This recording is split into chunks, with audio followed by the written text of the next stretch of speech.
Coming up in this episode. People need to hear this. Yeah. My body is just like vibrating. I'm going to explode with just joy listening to you, listening to your stories and your experiences, feeling your vulnerability. I feel so grateful for your vulnerability. So grateful. And people need to hear it. You are now live from the source with Vicky and Alexander. Live your life from the source. Play your cards right. What's your number? And welcome to another episode of Live from the Source with Vicky and Alexander. I'm your host, Vicky. And I'm Alexander. And today we are so thrilled to have our guest, Feather, here with us. Welcome, Feather. Hi, everyone over there. So, Feather, we know you, and we've known you for a while now, and we know you. We have your bio in front of us here. You are a woman of many talents. You are an international creative communication play artist, director, writer, and producer of original theater for children. And you are also an intuitive reader, channeling the wisdom of angel intelligence. And recently, your work has grown to include supporting people at the end of life. And for our audience, your birthday is September 29th. You are born to play the Eight of Hearts through the lens of a Six of Spades personality. Welcome, Feather. Yeah, all of me is here. Yeah. So I read off some highlights from your bio Mhm. so that people can get to know you a little bit. Briefly introduce yourself for our audience.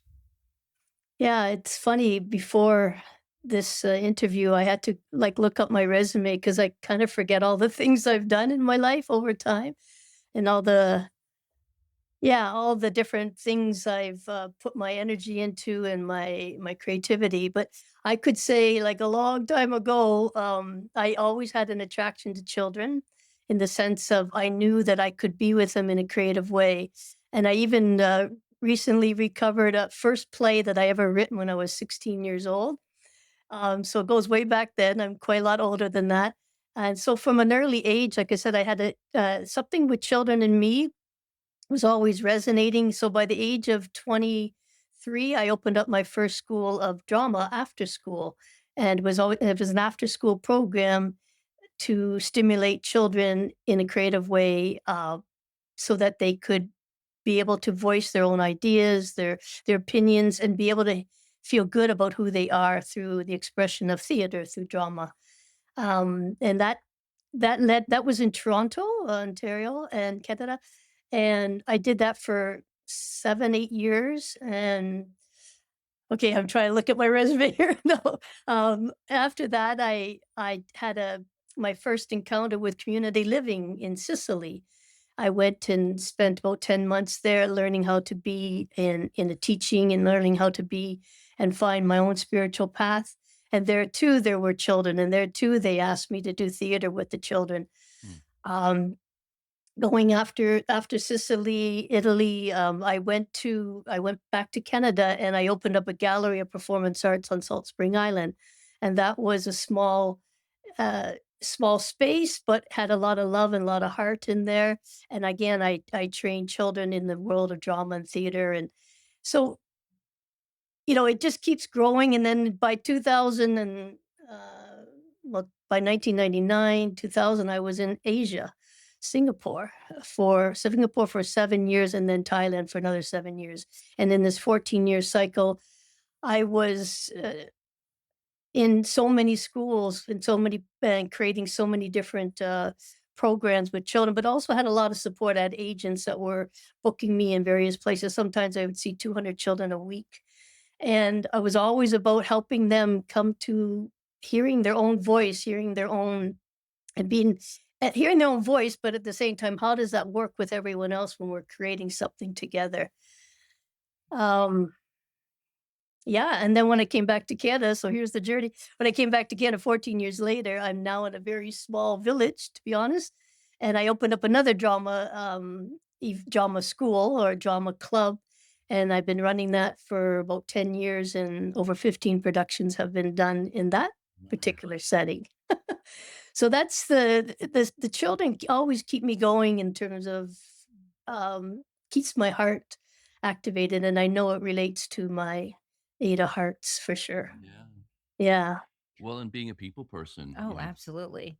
I'm so curious about how, like, the first program came to you. Like, it just sounds really, like, innate. You just, like, created this program and suddenly, like, you're on fire and you're going with, being with these children and creating with them. How did that come to you? Or what is the program like? That like when you said when you were 23 and it first started. Yeah. Well, I remember volunteering at a private school, and I had some I had some drama games. I knew some drama games. I don't even know how I got those drama games. So I volunteered at a private school, and then I spoke with the principal afterwards, and she said, there's a great need for some of our parents to have care for their children after school. Would you be able to develop something for these specific children?" And so that began it, and it's always been organic, Vicky. Mhm.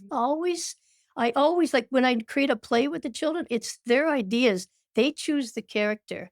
They say that they wanna be doing this, they input through the improvisation, and I record the improvisations, and then I like a puzzle, I put all this together to make a story, and it has to be like, the feeling of the story has to be from their voice.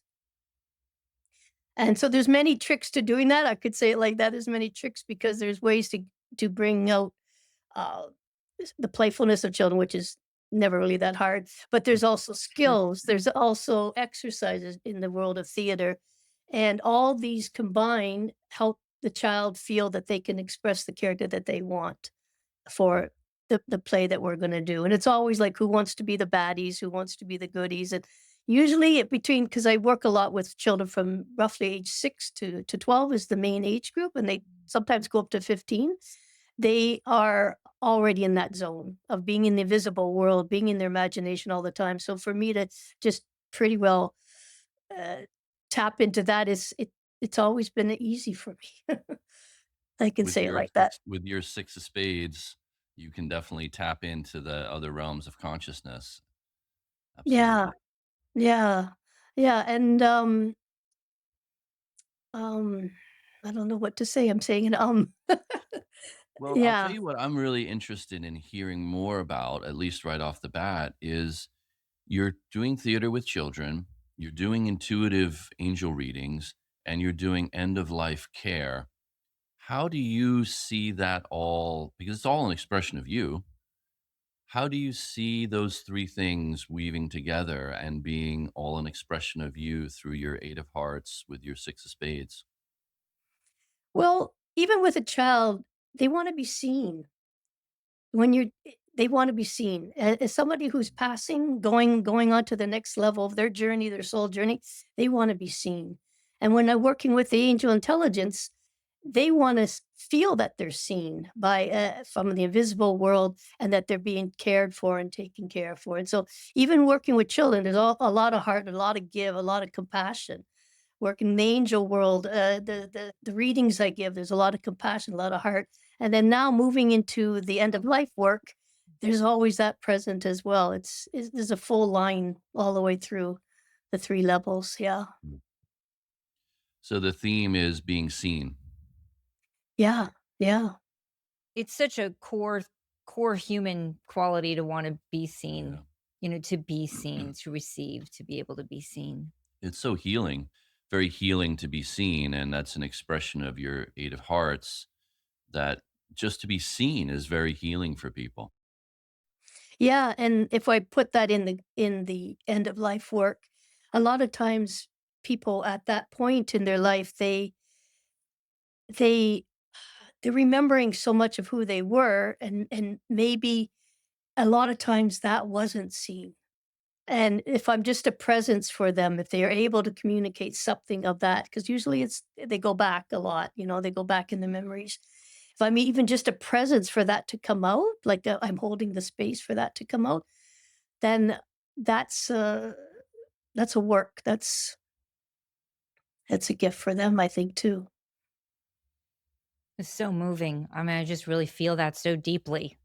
for someone who's going through that, time in their life, right? And to really fully be seen in their life's journey, Mhm. in their experiences.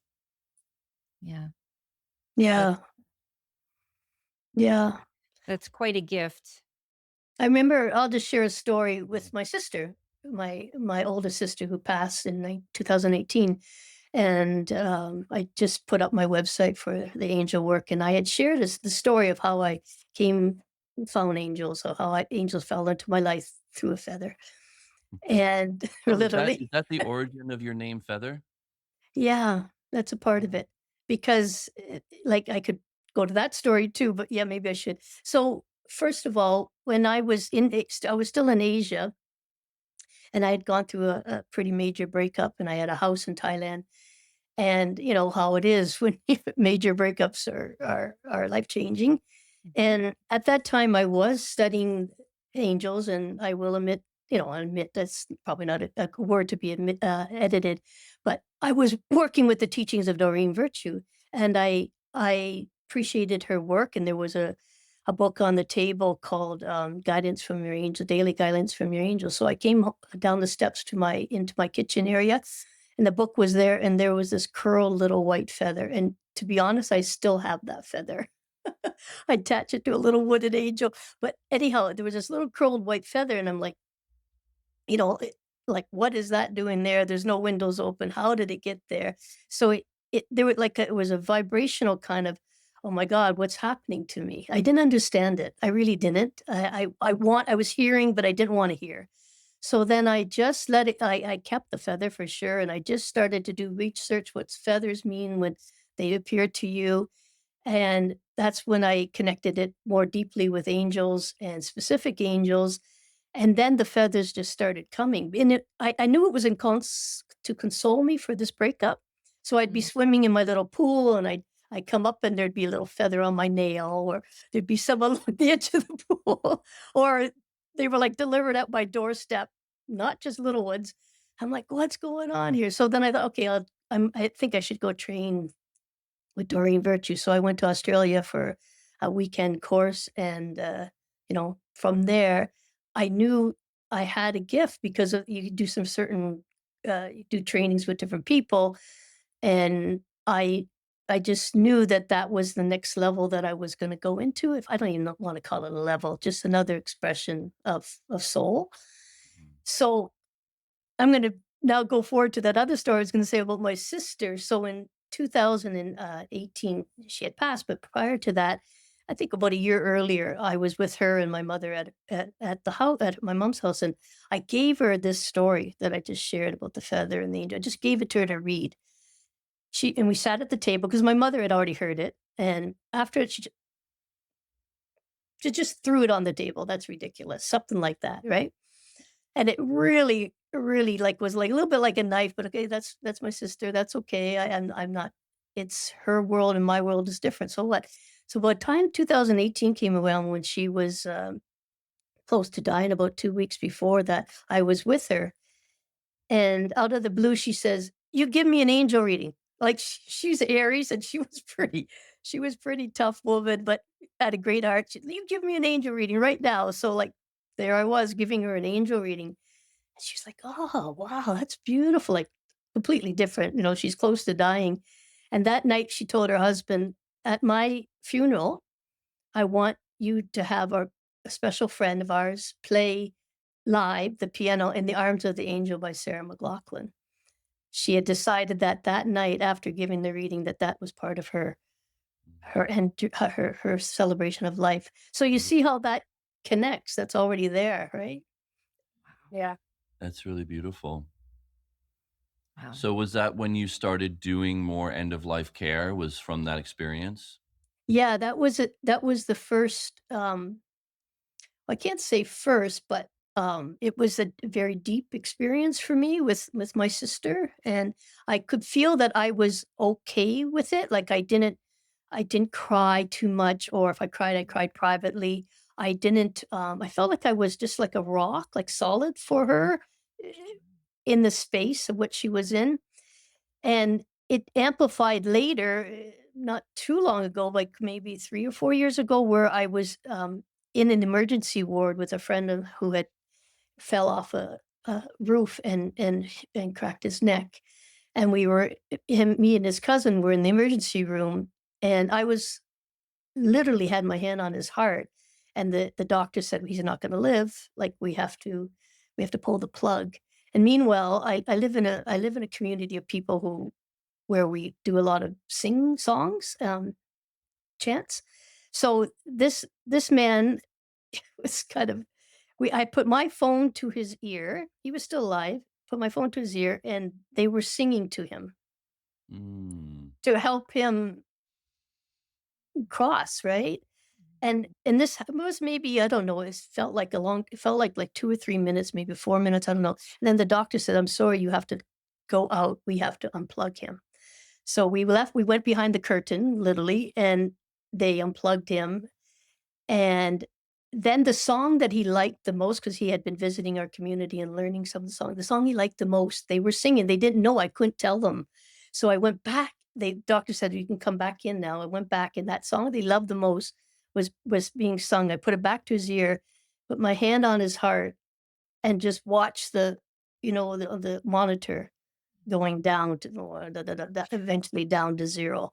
And I Oh, was just present. I wasn't scared. I wasn't crying. His cousin was doing all that, but I just was there. So that was a second really profound, actually the third. The second was my mom, but the third was that one. And it's just there. I don't know. yeah. I'm not trying to brag or anything. It's just a awareness that I have, a feeling I have for this end of life, to make it more sacred, to make it not scared. It Yeah. doesn't have to be scary, you know? You sang him into a different dimension. Yeah. Yeah. The How group did. beautiful. And The they group, just, yeah, but that's quite a gift, and to me, such a wonderful testament to you playing your cards right, mm, playing your 8 of hearts, which is a healer energy, weaving together love, holding the space of love, and then through the 6 of spades, which is channeling consciousness and being able to access other dimensions of consciousness. And doing end of life work feels like such a beautiful and powerful expression of your purpose, your gift, what you're here to do.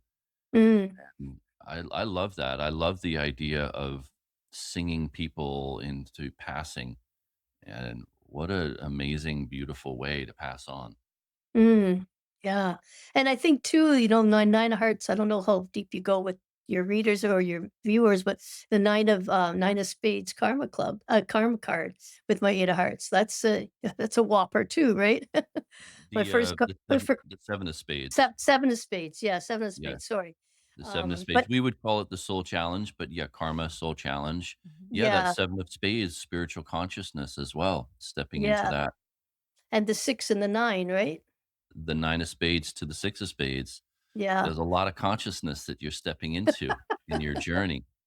Yeah. So, um, yeah. So, like, child and beautiful souls leaving. It's a nice graduation, I think, for me. It doesn't mean I'm not working with children. I am a bit older, but I do one show a year now with this school, local Mm. school that I'm with. I mean, we did do some of the children that were trained over a number of years. We did do a video with the Convention of the Rights of the Child for a New York convention that was going on this year to help the child know that they have a voice. So some things come in. People ask me to do little this and that, and I'm certainly always available if I am available to do directing with children. Yeah. Wow.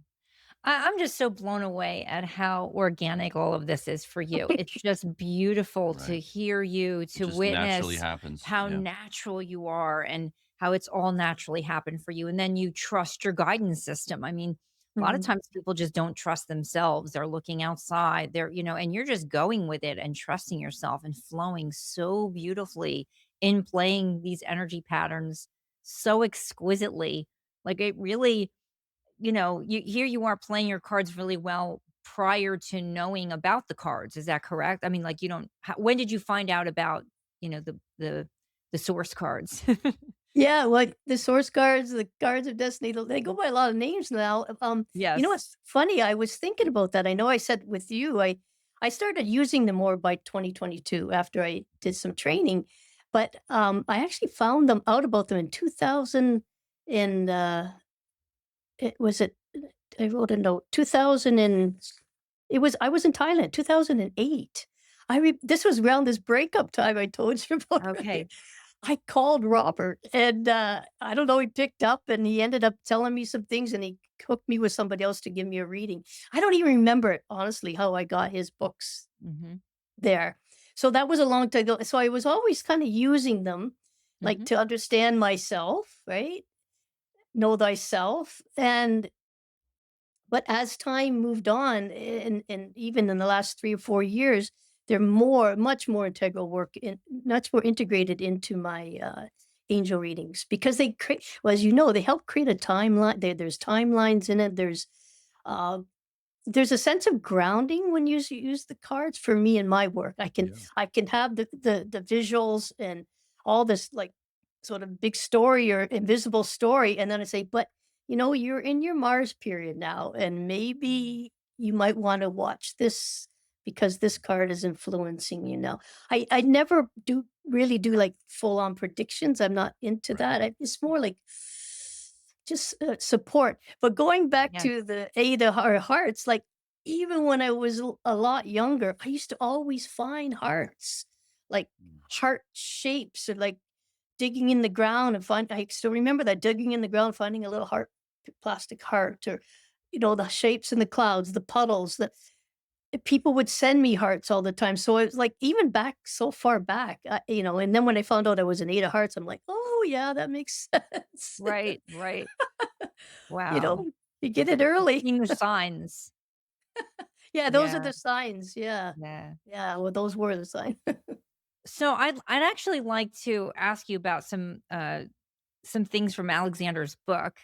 I mean, Sure. I just see you as so I mean, it's so obvious. I know that our listeners are gonna just, like, feel your energy and just feel this exquisite, loving, caring energy from you. I mean, just you're just so beautiful.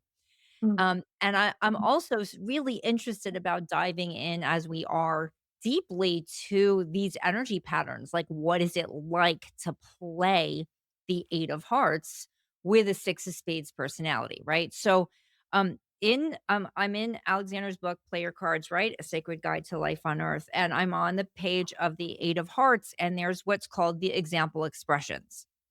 So, I'm really curious to know if you have experienced in yourself bullying demands and being a petty tyrant. Has that wow. ever been any like, have you ever had those feelings in yourself? Bullying demands, I'll start with that one. Those are 2 really strong words. I Right. know I probably have been called more of a pusher than Mhm. Sure. and that's a form of bullying because even in the theater world with the children, I have to constantly it's a kind of form of way I direct is to push and push and push to help them believe that they can do what they Mm. think they can't do. So from a creative point of view, yeah, I'm a pusher. Sometimes I push my idea, not so much anymore. I've tamed it a bit, but push my ideas into like I'm so enthusiastic. I'm so passionate Yes. and people make it seem like I'm coming across that they have to do this, but it's that's not really what it is. It's more from a feeling, "Oh, I wish you would do this because I did it and it would be great if we did it together." Right. So maybe that is a little bit of bullying, but Well, and thank you for your vulnerability. This is the part of the conversation that I personally find most interesting, where we get into what's on the shadow side, what's on the other side of the gifts of the Eight of Hearts, where because of all the passion you have and this infinite, because the eight is the infinity symbol, you have infinite passion.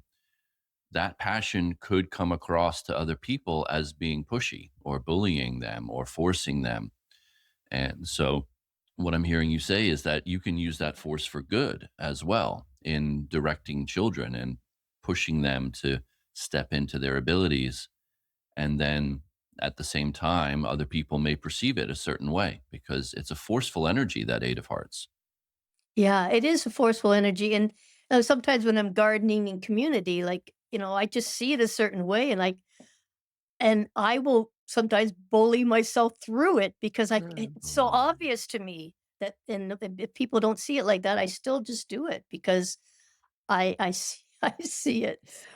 So yeah, that is it shadow? Is it a right. force that that needs to be, what's the word, put What inside would that you? 8 and Yeah. Yes. managed and Yes. molded a bit, yeah. I could Mm, say too, Vicky and Alexander, as you become more aware of who you are, know thyself, you recognize when you're out of balance, when mm. you're not in alignment, and now that's more real to me now, so I can back away, I can just stay, breathe and use all my spiritual tools that I That's right. try to inspire others to use. I use them on myself. Yeah. Thank you for saying that. What I would love to ask you, which I'm going to ask you now, is what is that process for yourself where you recognize, oh, it's time for me to take a step back? It's time for me to relax and allow more flow rather than forcing or pushing. What's that process been like for you to recognize that distinction? Um, there's some in certain circumstances, there would be some humility that will come in. It's like, Mm. because if it's in a group mind situation or a group decision situation, and I'm like really want to get my ideas, and I listen to everybody else first, and like, no, it's not going to work, so I'll just drop it. But if they don't come up with it, then I'll I'll say it, right. Does that sort of answer your question? Yeah, it does. I mean, let's say a little bit more that the eight is a powerful energy. It's the energy of a chief. It's the energy of a leader. So you do have that and you're dancing. And I liked earlier you were like physically dancing and moving to express the idea of how do I dance with this force? How do I play with this powerful force of heart? Yeah. And sometimes, okay, I'll say it like this. I play with it privately Mm, because I um I can't always express it in front of other people. Whether I dance it and I'm dancing, I Mm. connect and I'm like, I don't need to share that with other people, but I know I'm in my power in this place. I know this is how I recenter myself. So yeah, and I've managed a lot of people at different times for different events or different, and it's really a lot of being present to all the energies, like how I do in a play. There's all these ideas from the kids, da da da da da da da da, da, and I have to like get past all that and not take on the emotion because 8 arts can definitely mm, take on emotion. Not get past their emotion and just still try to be the synthesis for what's being to synthesize what is being what is really being asked in the environment of the conversation. Wow, what a great word, synthesize. It's really like the awareness. You're having so much awareness within yourself and then within this group and your surroundings and what's happening. It's like really tuning in. And Yeah. I'm hearing you say that that's been a key for you and to also not take on other people's feelings. So that's yeah, it's about awareness. That makes sense. Having that awareness of where your emotional boundaries are and how to express your emotional power. Yeah. And being in community, it's a family. Mm, So it does trigger, and I'm not gonna lie about this, but it does trigger like how I would have been in my own family mm, when we were all together, and so sometimes I do, like, I don't want to say run away, but I get away because I can't take it, so to speak. I can't take what's going on, so I just slip away and just mm, be in my own space again. So that's yeah. not being a leader in that moment, but I don't want to be a leader sometimes either. Well, you need to guard your But heart. Yeah. yeah, it sounds like you need to find yourself, your own sense of self and space and recharge. I mean, or just come back to yourself to then move out again. I mean, that sounds healthy to me. Yeah, yeah, yeah. What was the second part of that? Was the bully It was demanding bully and thank you for asking. I wanna say a petty tyrant, but I wanna make sure I'm saying the right thing. Petty tyrant. what's a petty tyrant? I like So a petty tyrant to me, since I wrote the words, is you have tyrants, like dictators, maybe like a third world dictator type figure. Those are like real genuine tyrants, or a king in history who might have been tyrannical.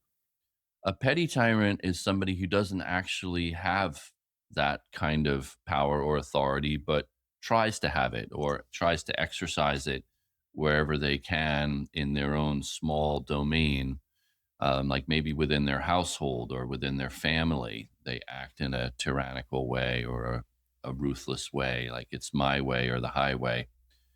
And that could happen. I'm not, so these are all examples. It doesn't mean it yeah, yeah. definitely Yeah, happens. it's just an example. And I'm genuinely curious because I'm not Yeah. in your moccasins. I'm not walking your path. I'm genuinely curious. And that's part of the reason why we want to have these conversations is to find out from you directly, how have you seen that? Have you seen it? What does that look like for you? Have you seen that it's perhaps easy for that Eight of Hearts powerful energy to try to conform other people to your will or try to bend them to your demands? Does that ever happen?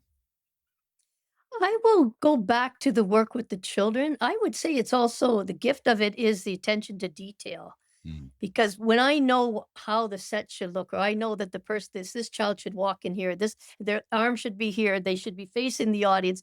Although that can be very petty for it for me to be like managing all those mm, different Right. ways of being on stage. And I mm, could say sometimes I tyrant. I'm not sure if I would use that word for myself, but I would say like very strong willed, very strong will to and you know what to tell that child, I told you already, when you walk on stage and you stop, this is where you put yourself. And they come in and they do it the way they want to. And I'm like, Right. "Mm, we're gonna do that again." Like Right. that kind of director role, Yeah. like that can yeah. that Yeah. can that can be what you're saying. And I Well, that's don't in a when I pos get I that would say that's a space, E positive use of that exactly. energy. That's a positive use for sure. Like, you're not Yeah. a pushover, you won't let the children get away with it, and that's a positive use of your power. yeah, I think so. But then sometimes I feel bad afterwards, like, "Oh my, I mean, it Mhm. was too hard on her or him," and then, next day you go back and they're still hugging you, so it's okay. Oh. Yes. Well, I think if you didn't have the power of that 8 energy through the 6 of spades as well, you wouldn't be able to command that space. Yeah, probably, yeah. And, I like talking too with the cards. I love the knowledge of behind of the 13-year cycle. Like, Mhm. I'm in a King of Spades cycle right now, like, I get to get that till another I don't know how many more years, but it's, uh it's knowing that I have a king of spades, like, kind of in my back on my back, he's my angel now. It helps me to manage this power that Mhm. comes through. When I was in my Jupiter phase, I had the 10 of clubs, which is a Mhm. great card for being a teacher. And I Mhm. recognize that now. And this is some of the things I like to share with my clients, and perhaps you do too, is that you're in this Mars phase, you're in this Jupiter phase, you're in Yes. this Saturn phase now in your life. And these are the influences that could be happening or are happening, and it's good for you to try to manage them or take the blessings of the Jupiter. People love it when I tell them, from age 39 to 52, 51, like you're in Jupiter, you get to expand, you get to grow, you get to la, la, la. Like there's a lot of blessings that come along with Jupiter. Like, oh yay, I'm moving into that. Great, I It's love so that.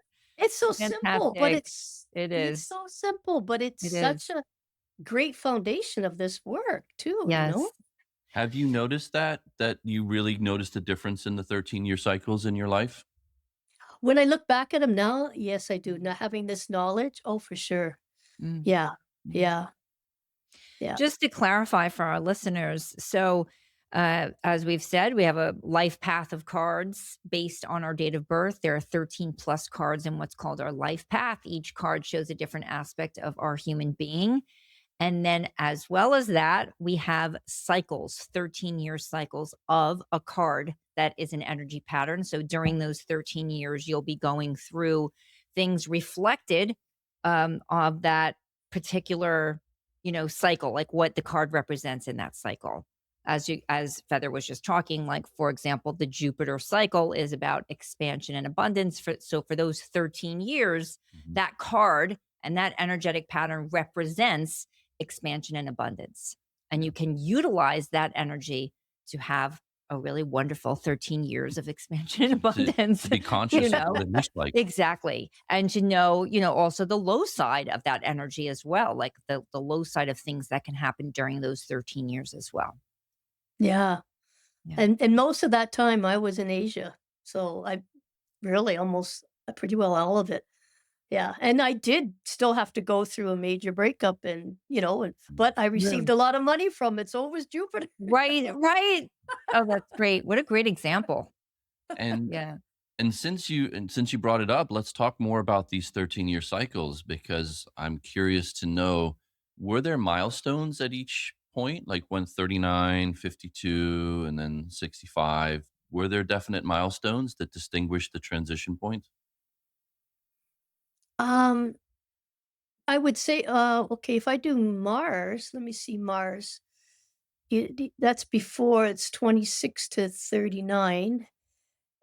Yeah, that's the communication, Mars communication. That's a real communicate where I was really building foundation from all my work with children and also finding my own communication with my inner world because that's where I started to get involved with the spiritual teaching and I also had was just expanding my community. I told you about I created a performing arts space on Salt Spring Island. So that what could I say the highlight of that was? If I pick anything on that time? Wow. I Well, think what it was early I think it was midway through when I stopped my work with the children in Toronto and then went on to Sicily to be in this community that I had mentioned earlier. Mm. In the next one in Jupiter, I think that was from when I moved from Singapore to Thailand. That was a whole nother right. consciousness shift. Let me just pause on this, for a moment because I'm curious and wanna highlight that your 13-year Mars cycle is the Queen of Hearts, and you're saying that's the cycle when you started the children's theater. Is that right? Well, I started a little bit before that. So Okay. yeah, that would have been my Queen of Hearts, and I was out there like a queen would be. I was emanating all the time, Of the being a heart. bit of a being a bit of a playgirl too. What can I say? For the Hey, Eight of Queen of Hearts part of Hearts. it. Yeah, Yeah, yeah, That's great. uh, yeah. And maybe the Saturn period, it's not the Saturn period probably would have been death coming more close to me in my Oh, family and okay. exploring that. So the Saturn for me is 8 of diamonds. The diamonds, Mhm. yeah. And Yeah, that's and it's the another that's a powerful pinnacle. card. That's a pinnacle experience, so that would suggest that your work with end of life care, that's the pinnacle of where your life may be heading, to do Yeah, more of that. yeah, yeah. So Wow, I'm glad we're getting into the 13-year cycles. Yeah, It's exciting. There's just so much information in yeah, this ancient system, in this language, It's simple and complex at the same time. There's lots of layers and aspects to it. for Yeah. sure. yeah, I just having this flash, you guys, I'll tell you when I first started, and this is maybe for those readers who would like to know more about the cards, and hopefully they do. Like I used to go would ride on the bus in Asia. I would like find my friends and know their birthdays and then just do the math in my head. I was like always calculating, okay, what's the card? So I was doing the formula and I would understand, okay, I'm walking in, I'm going to go visit this person. They are this. and I Mm. would try to understand their vibration just because now I knew their cards. And it wasn't to be having one over, it was just to be more in alignment. And Yeah. so Ooh, oftentimes, I mean, I still do it for sure. Like I have a couple clients I don't like to call them the companionship friends that I work with at a care home, and you find out their birthday, and I'm like, okay, I'm walking into Yeah. an 8 of spades woman. Okay, what's she like? She's 98 and she's still going like an 8 of spades probably would. Right. So right, right. it's simple. It's simple, but It's that's how so you have to simple, but it's so revealing that once you know yeah. someone's cards to play, you know them. It's like you know Yeah. how to meet with them. You Yeah. meet with them Yeah. in a way, you can approach them in a way, like a heart person is gonna be different than that 8 of spades, you know? It's there you might not maybe wanna touch someone who's playing a spade or, like, touchy-feely kind of thing, like hearts might be more inclined to, like saying, "Oh," yeah, and Yeah. connecting. That's so interesting. Yeah. That's interesting you say that because it's only recently that I touched her feet and she she was like jumping a little bit, but then she relaxed into it. So thanks for Okay. that reminder about the spades. Yeah. Wow, that's great. That's great. It's simplest, the cards are simple in Yeah. a way. They're Yeah. complicated, but they're so simple and they're such a Yes. great guidance for people. They Mhm. really are. Even for their own self-awareness and nothing like you have to become a reader or whatever. It's not always about that. It's just how to get to know yourself better. Mhm. That's right. Absolutely. You mentioned before about, imagining you had this whole vision of something, and I'm now on the page in the book on the 6 of spades, and the second example expression is powerful imagination. Mhm. Was that from a young age that you had a Oh, really yes. big imagination? Oh, yeah. Very, very young age. And, imagination is the key to the invisible world. And like I mentioned really earlier on, is that at the age of 16, I wrote my first play because I could see it. Like I could see the Mm. characters, I could see that. And that was only at age 16. But prior to that, I had a lot of experience with in hospital because I was an ill child. And, they had to give me different medications. And maybe that opened me up. I don't know, Oh, things to help me breathe because I've always had I just issues with wanna my pause you for lungs. a moment. I apologize, I wanna pause you. I didn't know that about you. You were ill as a child? Yeah, yeah, I had a lot of asthma, and to be honest, I still do. I don't know why still carrying it, like, I've done a lot of shadow work on it, but that's another part. Mm. But as a child, I had it quite severely, so I was often in the hospital, and I remember, like okay, I feel like I'm revealing here. I know, again, did this happen or not? Was it my imagination or not? But I remember I was in the hospital in Detroit. Now, we were Canadians living on the border, and being Detroit was kind of different. And I had been in this hospital. I was like 4, 5, 6 years old. And I was in an oxygen tent. At that time, that's what they would put you in order to breathe. And I heard this child across the hall crying all the time. And I don't know how I did it. I don't know if I left my body or I actually got out of the tent and went over to her. And I don't know if this is all in my imagination, but I remember her telling me it was a little child in a crib and saying, all the doctors and nurses go home at night. We're left alone. And I don't know if that was, I still remember that story. Now, was it in my imagination that I thought all this? Did I really go out of my body and talk to her, have a communication? So when I was in these hospital settings, things would happen like that I have recall on that I said I didn't know if they were real or not. mhm. So Mhm. if that's answering, like, is that where my imagination Yeah. came from? Yeah, Perhaps it is. yeah. How old were you at that time?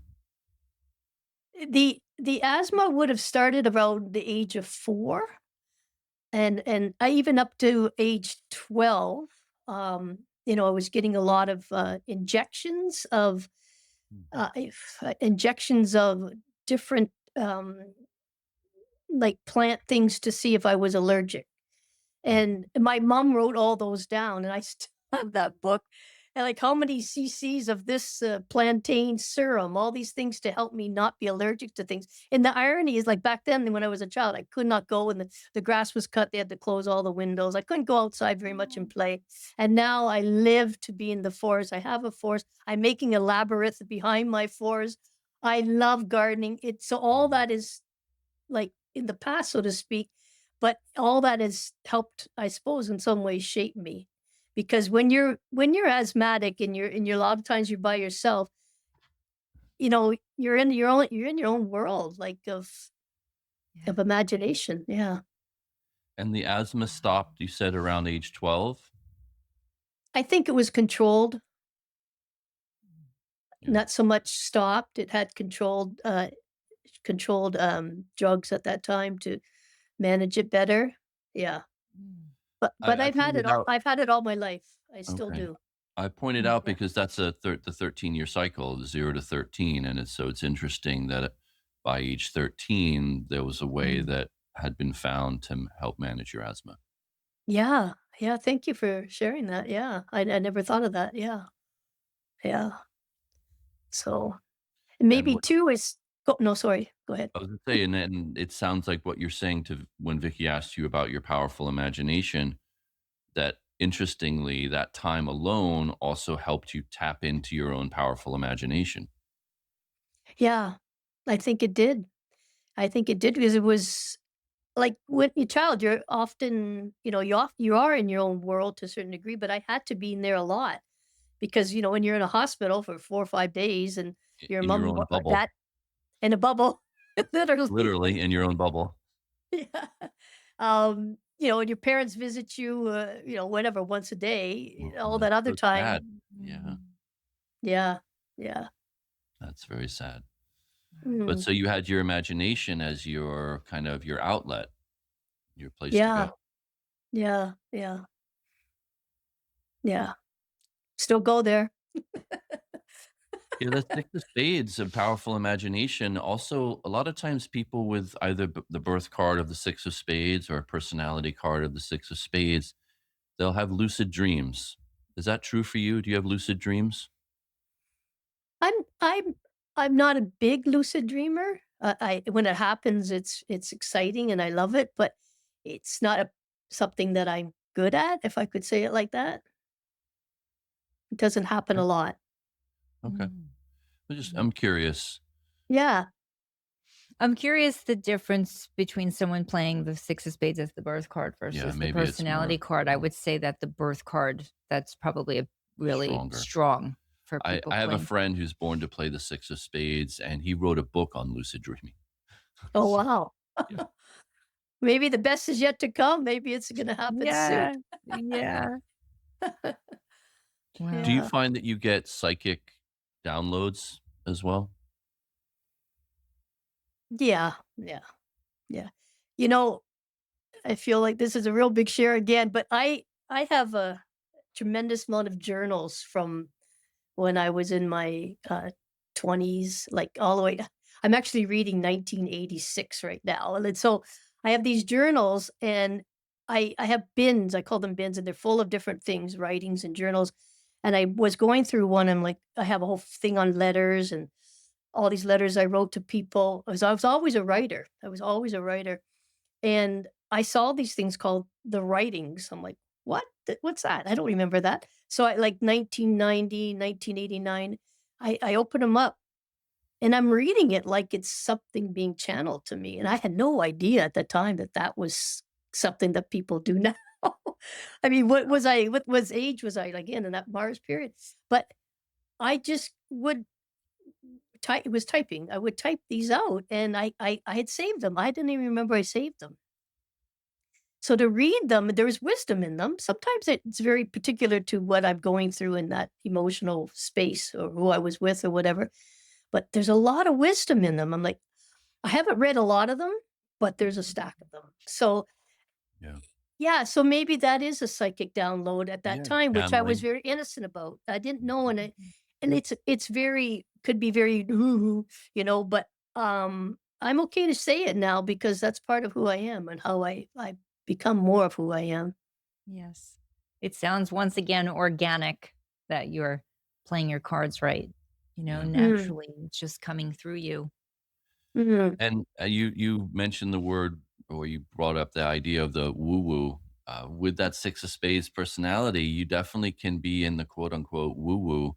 Um, what does that mean to you, and how do you navigate the idea of being able to channel other dimensions and tune into other dimensions and listen to angels and do Angels. angel readings? It could be called woo-woo, but for you, it's just who you are. Yeah, it's kinda like wow, thanks for saying that. It's no one was ever asked me that, like, it's not always easy being me. Like, I face a lot of rejection, I have a lot in my life, but when I learned that that rejection is, just a way to get me help me be stronger and still be who I am, I have done that with like you would say, organically. I didn't go deep into, alcohol or drugs or anything like that, that because that's the escape for when that happens. Yeah. Um, so, yeah, I think I've lost my train of thought here. I would it be fair to say that tapping into the quote unquote woo woo was how you helped yourself to face any rejections that you faced? Is that the connection that you're looking That's to? that's good. I'll say it. That's very good. Thank you for saying that for me. Yeah. You're welcome. I'm playing my Yeah. 9 of hearts. This is my 9 Yeah, of you hearts. I can I love it. draw I these love it. connections, and that's what it sounded like you were going into, is that because you faced some human rejection, your ability to go into the other dimension has been a way for you to find grounding, actually. Yeah, and also and that's why I still love to work with children because they're already there.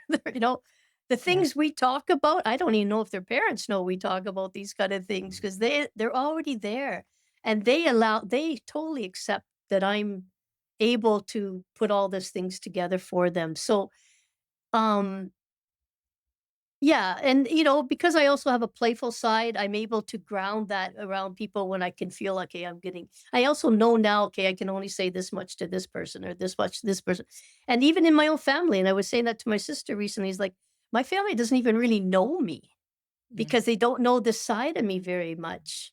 And Mm. and that's sad to me that we can't be fully ourselves sometimes in our own close circuits because you know, uh, it's like already form of judgment, but I that's why I think I'm very accepting of so many people because I know how it is not to be accepted.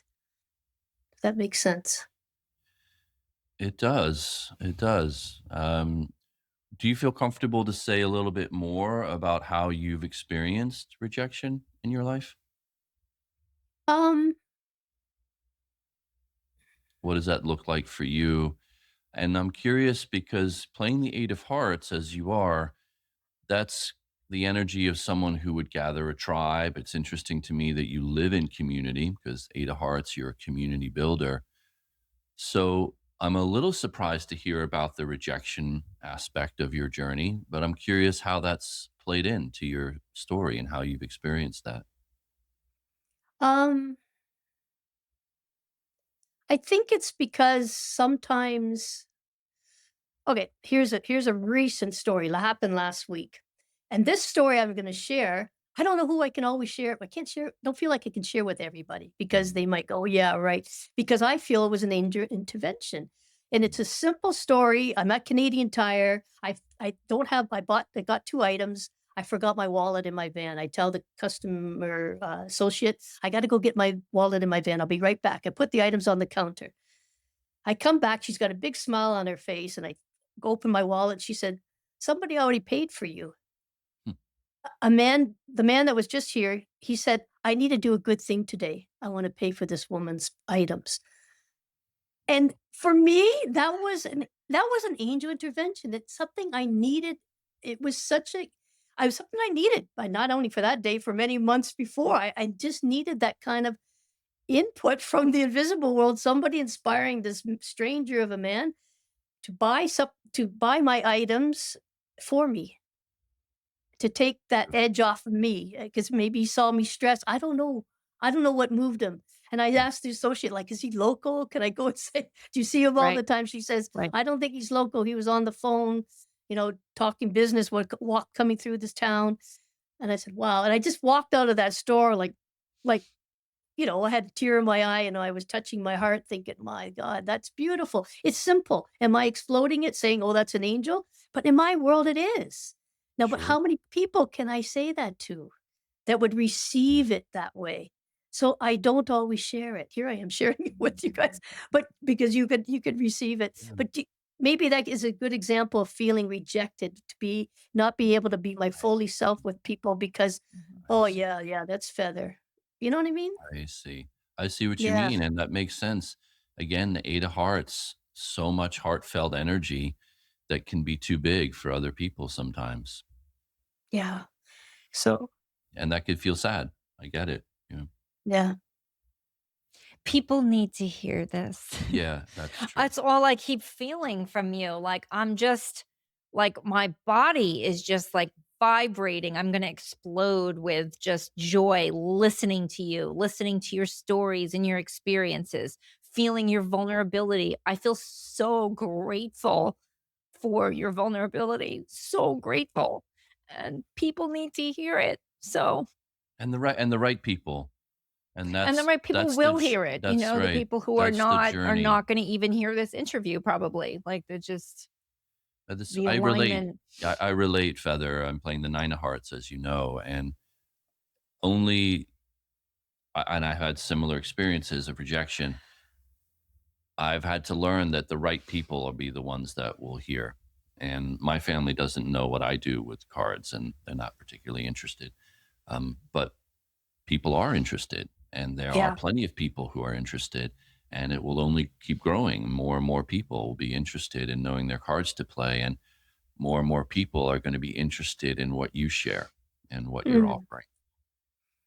Thank you for that. Yeah. We're all stars on the planet. I mean, stars on Mother Earth, there's nobody like. Everybody's got their own uniqueness. Everybody is. Nobody's alike. That is so phenomenal.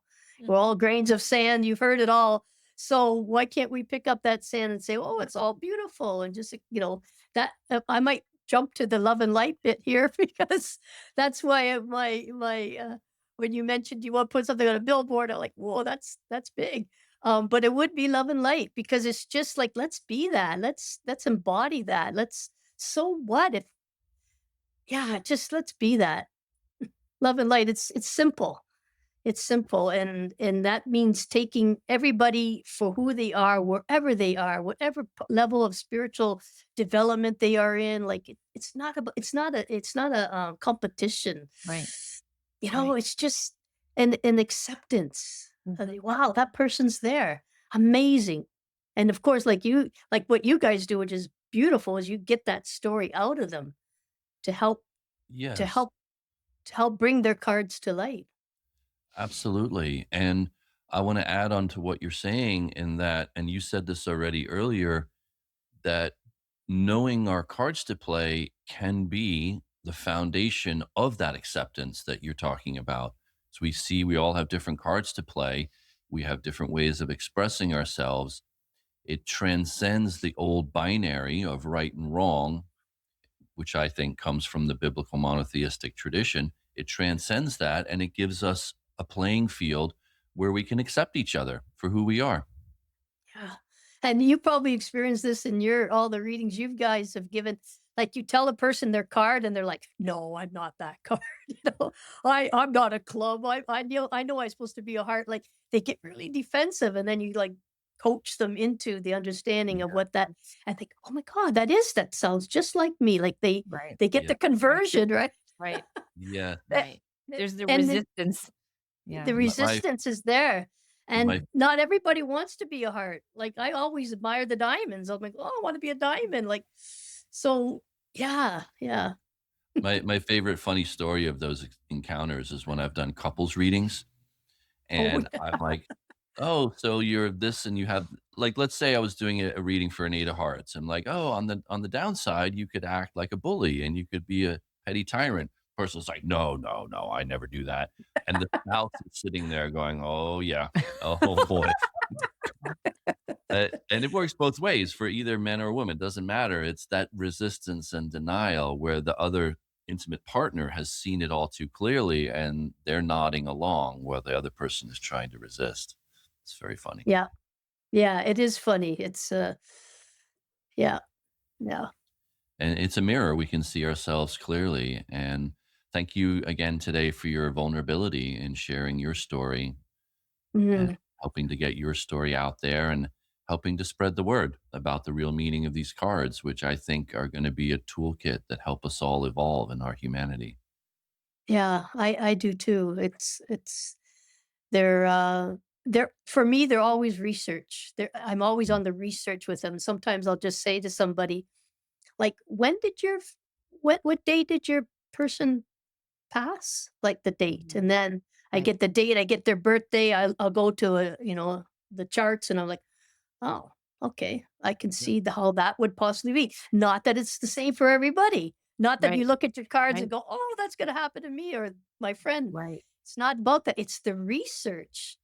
The Mm, phenomenal connections and synchronicities are, uh, are worth, like, yep. being a student of this work. I'm just a perpetual student of it. Completely agree, and As am I. I love seeing the magic Yeah. in it, what you're describing, to see those magical correspondences and synchronicities and what it could possibly mean. Doesn't mean it has to mean something, but it opens a possibility. Yeah. And here we are on a Queen of Clubs day, and that's my most blessed card. I love that connection. There's a little one. Ah, that's great. That is great. Yeah. Fantastic. Well, Feather, Mhm. thank you so much for joining us. Do you wanna ask anything? It's just been an absolute pleasure. Yes, usually the billboard, so you've already said that on your ginormous billboard that billions of people will see, you will say love and light. Love and Yeah. light, yes, love and light. Yeah, Yeah. yeah, and those words have, energy to them, so Mm. that would just ripple out the energy of love and light. Feather, Yeah. where can people find you and find out more about you? Well, I have the 2 websites, the air-feather, .com, and then my birth name website, which is all the work I do with children, which is www.denisebertrand.com. I don't have a website for the doula work. I That's still up and coming, I hope. But it's okay that the air feather is a nice work to see more of the and sorry, it's a nice website to see more of the spiritual work I do. But children's is spiritual too, but Yeah. anyhow, those are the 2 websites, yeah. Wonderful, Wonderful. and we'll put those all in the show notes. Yes. Yeah. Thank you, thank you. Thank you, This was Feather. fantastic. Yeah, Really can I just beautiful. say one more thing? Please. Absolutely. I also wrote a book called Once Upon a Solar Time. It was put out in 2022. It was a self-published book. Once Upon a Solar Time, and that's a heck of an imaginary story, but I won't get into it, but I'll just say that that's another thing I did.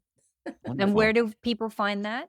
Is Well, the right link in the now it's pretty well through me or through Friesen Press is who I went through in Canada. To get a copy. I don't put it They on Amazon or anymore like is that. I it I on your took it It's off. website? on those websites, one of the websites that you mentioned? Friesen Press, Yep. Frieson Press. Okay. Yeah. Okay. Well, send us the link if you want, and we can include it in the show notes. Okay, Yeah. great. Well, thank you so much for the beautiful work you both do, and all the best for your future, and if you're ever coming to Canada, you know I'm here. I might take you up on that. Yes, exactly. I'm coming. So thank you, Thank everyone, for you. listening. This has been another Thanks, exciting everybody. edition of Live from the Source. I'm Alexander. And I'm Vicky. Thank you for joining us, and we'll Thanks, see you next everybody. time.